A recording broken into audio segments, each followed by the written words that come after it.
नमस्कार। ये आकाशवाणी शिमला है। अब आप प्रभा शर्मा से प्रादेशिक समाचार सुनिए। आज के मुख्य समाचार। मुख्यमंत्री ने कहा, सौर ऊर्जा उत्पादन को बढ़ावा देने के लिए उद्यमियों को सौर ऊर्जा परियोजनाएं स्थापित करने को प्रोत्साहन देगी राज्य सरकार। रामपुर का अंतर्राष्ट्रीय लवी मेला संपन्न। मुख्यमंत्री ने बाढ़ प्रभावित समेज व बाघी क्षेत्र को विशेष राहत पैकेज देने का किया ऐलान। विपक्ष के नेता जयराम ठाकुर ने कहा, हिमाचल में कांग्रेस पार्टी की झूठी गारंटियों से पूरा देश ले रहा है सबक। और प्रदेश कांग्रेस अध्यक्ष प्रतिभा सिंह ने कहा, पार्टी हाईकमान से चर्चा के बाद प्रदेश में जल्द किया जाएगा राज्य कांग्रेस कमेटी का गठन। अब समाचार विस्तार से। मुख्यमंत्री सुखविंदर सिंह सुक्खू ने कहा है कि राज्य सरकार सौर ऊर्जा उत्पादन को बढ़ावा देने के लिए लोगों को सौर ऊर्जा परियोजनाएं स्थापित करने को प्रोत्साहित कर रही है। शिमला में आज ऊर्जा संबंधी विभागों की बैठक में उन्होंने कहा कि इसका उद्देश्य निजी क्षेत्र में सौर ऊर्जा परियोजनाएं स्थापित करने वाले युवाओं और उद्यमियों को प्रोत्साहन देना है। मुख्यमंत्री ने कहा कि सौर ऊर्जा के क्षेत्र में परियोजनाएं स्थापित करने वाले उद्यमियों के आवेदनों पर त्वरित निर्णय लिया जा रहा है और उन्हें हर संभव सहायता प्रदान की जा रही है। उन्होंने अधिकारियों को ऊर्जा क्षेत्र को प्रोत्साहित करने के लिए नवोन्मेषी प्रयास करने के निर्देश दिए। सुखविंदर सिंह सुक्खू ने बताया कि प्रदेश में निजी क्षेत्र में कुल 300 मेगावाट क्षमता की ग्राउंड माउंटेड सौर ऊर्जा परियोजनाएं आवंटित की गई हैं, जिनमें से 62 मेगावाट क्षमता की परियोजनाएं स्थापित की जा चुकी हैं। रामपुर का अंतर्राष्ट्रीय लवी मेला आज आधिकारिक रूप से संपन्न हो गया है। मुख्यमंत्री सुखविंदर सिंह सुक्खू ने समापन समारोह में मुख्य अतिथि के रूप में शिरकत की। इस मौके पर उन्होंने बरसात के दौरान बाढ़ प्रभावित समेज और बाघी क्षेत्र को विशेष राहत पैकेज देने का ऐलान किया। मुख्यमंत्री ने कहा कि आपदा में जिन लोगों के घर पूरी तरह तबाह हो गए थे, उन्हें सरकार की ओर से 7 लाख, जबकि आंशिक रूप से क्षतिग्रस्त घरों की मुरम्मत के लिए मुआवजे के रूप में 1-1 लाख रुपए दिए जाएंगे। मुख्यमंत्री ने कहा कि जो लोग बाढ़ में लापता हो गए हैं, राज्य सरकार उनके मृत्यु प्रमाण पत्र तुरंत जारी करेगी और परिजनों को आर्थिक सहायता दी जाएगी। इस बीच मुख्यमंत्री ने रामपुर क्षेत्र में करोड़ों रुपए की विकास परियोजनाओं के उद्घाटन व शिलान्यास भी किए। इस मौके पर लोक निर्माण मंत्री विक्रमादित्य सिंह भी मौजूद रहे। बागवानी मंत्री जगत सिंह नेगी ने कहा है कि राज्य सरकार ने इस वर्ष से सेब के लिए यूनिवर्सल कार्टन लागू कर दिया है और इसके माध्यम से लघु व सीमांत बागवानों को लाभ मिल रहा है। उन्होंने बताया कि सरकार कीटनाशकों व बागवानी उपकरणों पर उपदान दे रही है, जिससे ग्रामीण आर्थिकी को बल मिला है। जगत सिंह नेगी ने आज किन्नौर जिले की ठंगी पंचायत में लगभग 3 करोड़ 62 लाख रुपए से बनी संपर्क सड़क का उद्घाटन किया और ठंगी गांव के लिए राज्य परिवहन निगम की बस को हरी झंडी दिखाकर रवाना किया। जिला व सत्र न्यायालय शिमला ने संजौली मस्जिद मामले में स्थानीय लोगों को पार्टी बनाने की याचिका को खारिज कर दिया है। इस मामले पर आज अदालत में सुनवाई हुई और अदालत ने स्थानीय लोगों द्वारा दायर की गई उस अपील को अस्वीकार कर दिया, जिसमें उन्हें पार्टी बनाने की मांग की गई थी। स्थानीय लोगों की ओर से पेश हुए अधिवक्ता जगतपाल ने कहा कि उन्होंने अदालत के समक्ष अपना पक्ष मजबूती से रखा, लेकिन इस मामले में उनके पार्टी बनने से कोई ज्यादा असर नहीं पड़ेगा। मुस्लिम पक्ष की ओर से नजाकत अली हाशमी ने जिला व सत्र न्यायालय में शिमला नगर निगम आयुक्त की अदालत के फैसले को चुनौती दी है। नगर निगम आयुक्त ने मस्जिद की 3 मंजिल को हटाने के आदेश जारी किए थे। इस मामले पर अदालत में अगली सुनवाई 18 नवंबर को होगी। लोक निर्माण और शहरी विकास मंत्री विक्रमादित्य सिंह ने कहा है कि कुल्लू जिले के निरमंड में सीवरेज योजना को प्राथमिकता के आधार पर पूरा किया जाएगा और स्थानीय कॉलेज भवन का निर्माण भी जल्द करवाया जाएगा। निरमंड में आज पीएम श्री राजमाता शांति देवी राजकीय आदर्श वरिष्ठ माध्यमिक स्कूल में राज्य स्तरीय सांस्कृतिक प्रतियोगिता के शुभारंभ अवसर पर उन्होंने कहा कि निरमंड की प्रस्तावित सीवरेज योजना पर 28 करोड़ की लागत आएगी। विक्रमादित्य सिंह ने निरमंड क्षेत्र में चल रहे सड़क निर्माण कार्यों को जल्द पूरा करने का आश्वासन दिया।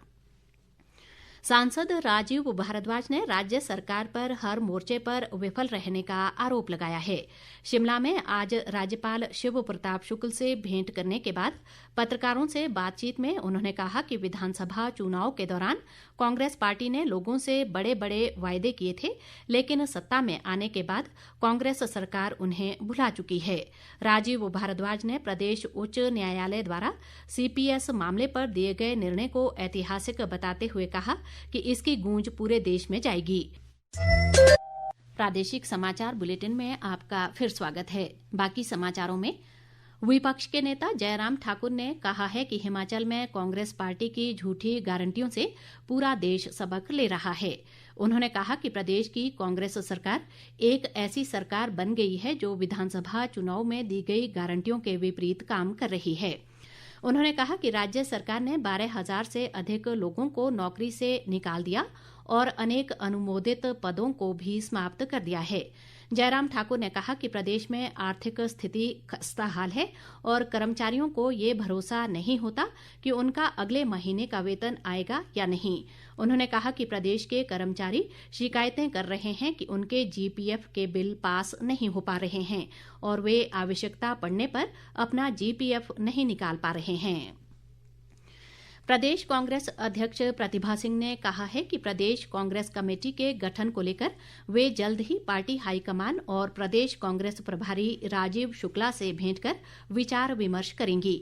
शिमला में आज पत्रकारों से अनौपचारिक बातचीत में उन्होंने कहा कि मुख्यमंत्री सुखविंदर सिंह सुक्खू, उप मुख्यमंत्री मुकेश अग्निहोत्री और अन्य वरिष्ठ नेताओं के साथ विचार विमर्श करने के बाद कांग्रेस कार्यकारिणी को अंतिम रूप दिया जाएगा।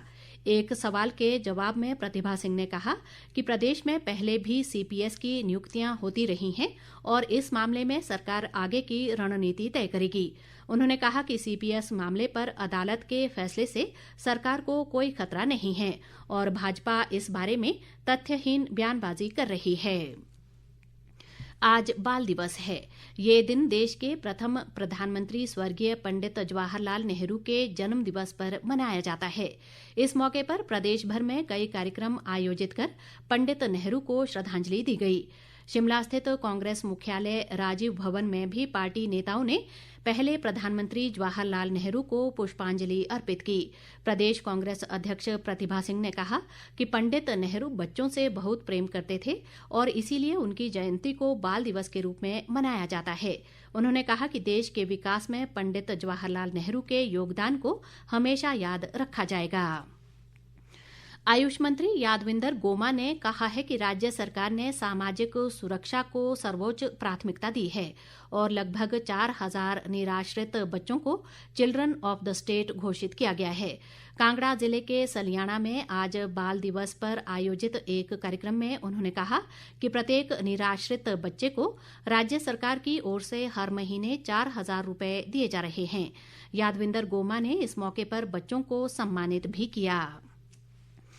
मंडी जिले में सदर तहसील के बग्गी गांव के हवलदार सुरेश कुमार लेह लद्दाख में देश की सेवा करते हुए शहीद हो गए हैं।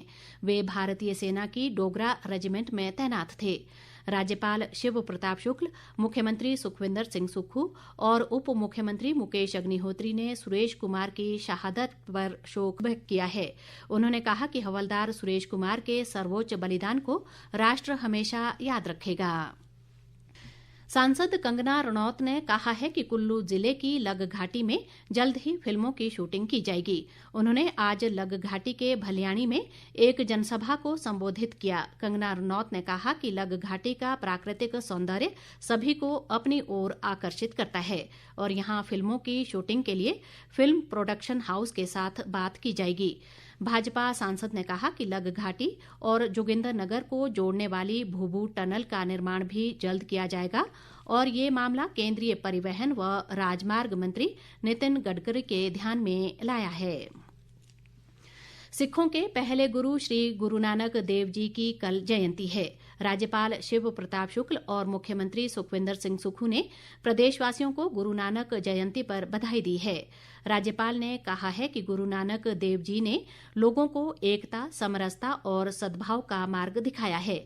मुख्यमंत्री ने अपने बधाई संदेश में कहा कि गुरु नानक देव जी ने पूरे विश्व को शांति और सांप्रदायिक सद्भाव का संदेश दिया।